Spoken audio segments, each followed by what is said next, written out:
Ahojte, volám sa Reginald Fessenden. Rádio už existovalo, ale bolo to len súbor pípnutí Morseovej abecedy. Chcel som viac. Chcel som, aby rádio hovorilo.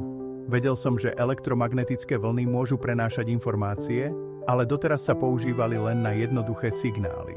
Problém bol v tom, že staré iskrové vysielače nedokázali prenášať plynulý zvuk, len prerušované impulzy. Ak by sme chceli vysielať reč alebo hudbu, potrebovali sme kontinuálny vlnový signál, na ktorý by sme mohli naložiť zvuk.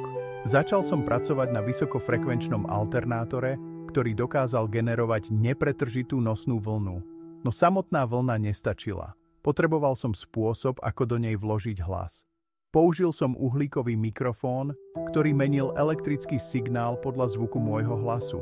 Tento modulovaný signál som potom zosilnil a vyslal do éteru cez anténu. A tak sa to podarilo. 24. decembra 1906 som z mojej stanice v Brant Rock v Massachusetts odvysielal prvé rádio vysielanie v histórii. Námorníci na lodiach, ktorí očakávali len pípnutia Morseovej abecedy, zrazu počuli môj hlas. 1, 2, 3, testujeme. Potom som zahral Tichú noc na husliach a prečítal úryvok z Biblie. Bolo to niečo prelomové. Prvý raz sa hlas prenášal na veľké vzdialenosti bezdrôtovo. Rádio už nebolo len pre telegrafistov, ale pre celý svet. Čoskoro sa začali šíriť správy, hudba a neskôr aj rozhlasové stanice. Ale čo ďalej?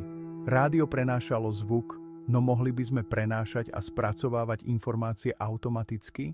Mohli by stroje chápať signály ako ľudia? Prevod matematických funkcií nul a jednotiek do elektrických obvodov vám zodpovie Claude Shannon v ďalšom videu.